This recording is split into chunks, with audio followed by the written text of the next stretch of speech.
Docteur Natou nous demande toujours, cliquez sur s'abonner, cliquez sur s'abonner, cliquez sur s'abonner. On gagne quoi si on est membre d'Objectif Santé de Docteur Nature?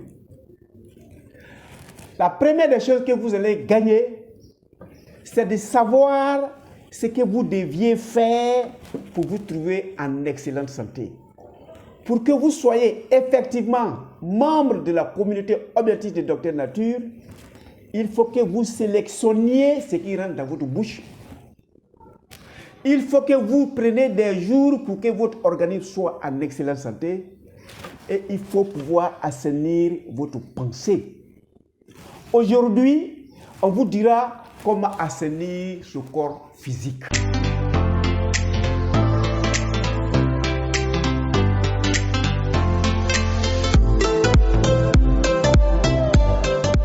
Bienvenue à Objectif Santé, votre chaîne de bien-être, qui vous permettra de découvrir les éléments qui ne coûtent rien, qui sont dans la nature ou des attitudes.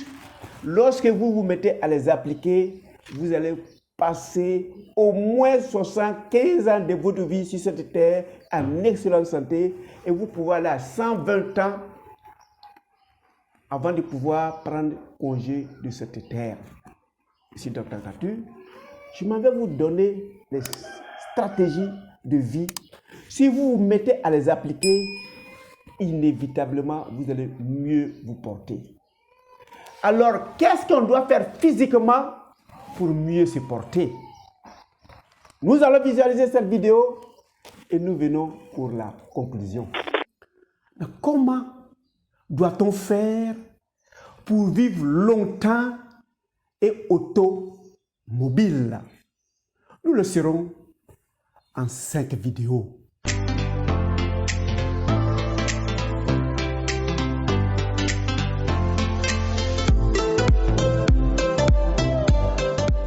Bienvenue à Objectif Santé, votre chaîne de bien-être qui vous permet de connaître et de connaître les astuces de vivre longtemps et de vivre automobile, indépendant de toute assistance.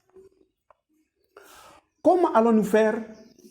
Nous le saurons à partir des activités physiques, des exercices physiques et pour ceux qui ont beaucoup plus de potentialité, des sports.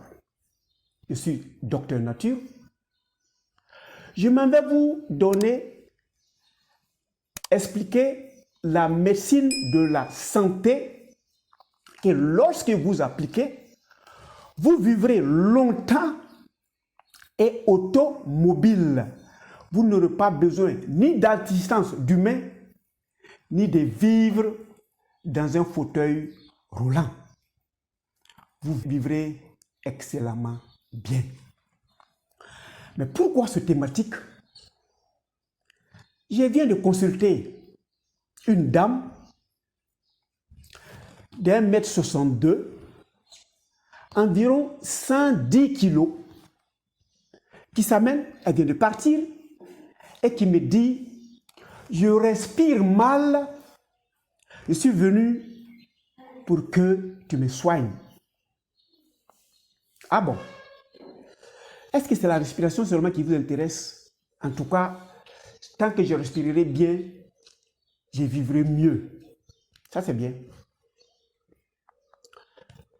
1,62 m, 110 kilos. Elle est venue dans une voiture climatisée. Et elle, son souci, c'est de pouvoir bien respirer. Alors je dis à la dame: où vous habitez? Elle me dit où elle habite. Madame, vous travaillez où? Elle me dit la société dans laquelle elle travaille, la distance de deux, mais environ 1,5 km. Madame, vous allez au travail comment? Mais évidemment, ça, c'est pas une question posée. Je suis véhiculé, je vais en véhicule. Mais madame, vous habitez où vous travaillez? Non, ça vaut environ 2 km. Ok. Vous voulez que je vous soigne? Oui, je veux que vous me soignez. Dites-moi ce que ça coûte et je paye. Mon premier traitement va commencer si vous m'acceptez de vous rendre visite chez vous. Il dit avec beaucoup de plaisir, ça ne me dérange pas. Vous venez quand? Je viens dimanche prochain pour que nous nous voyions. Et cette dame qui est à sa deuxième visite, à la toute première visite, je vais garer ma voiture dans la société où elle travaille. Je marche de sa société vers chez elle. Ça m'a pris environ une vingtaine de minutes de marche et j'ai pris tout mon temps. Arrivé, je m'avais toqué à la porte de la dame.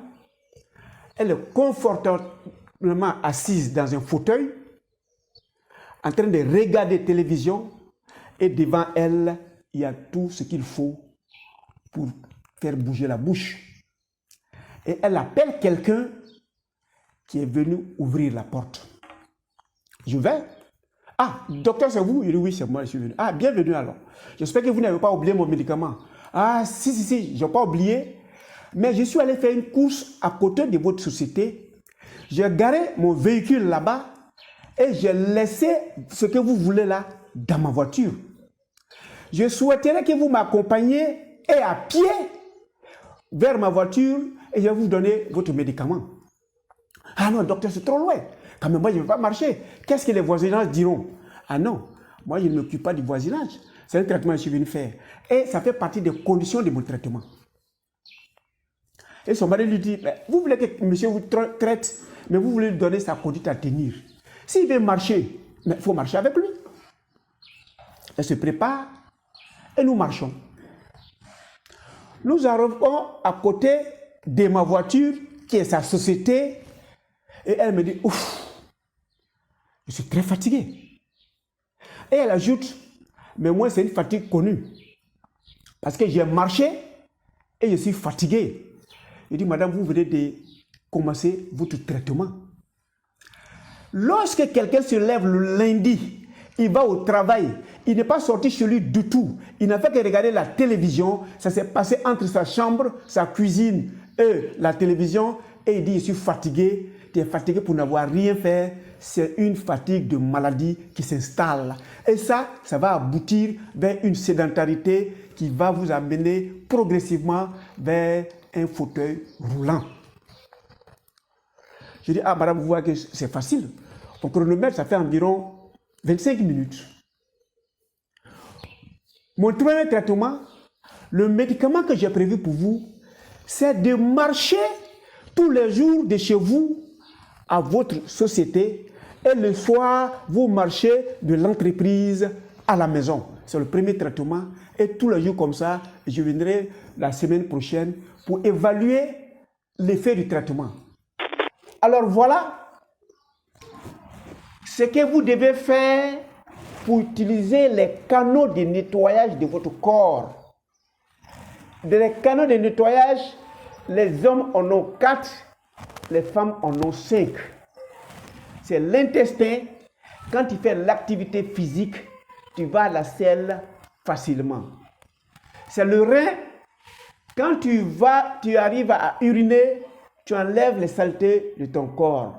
C'est la peau. Quand on transpire, on enlève les saletés dans son corps. C'est le poumon.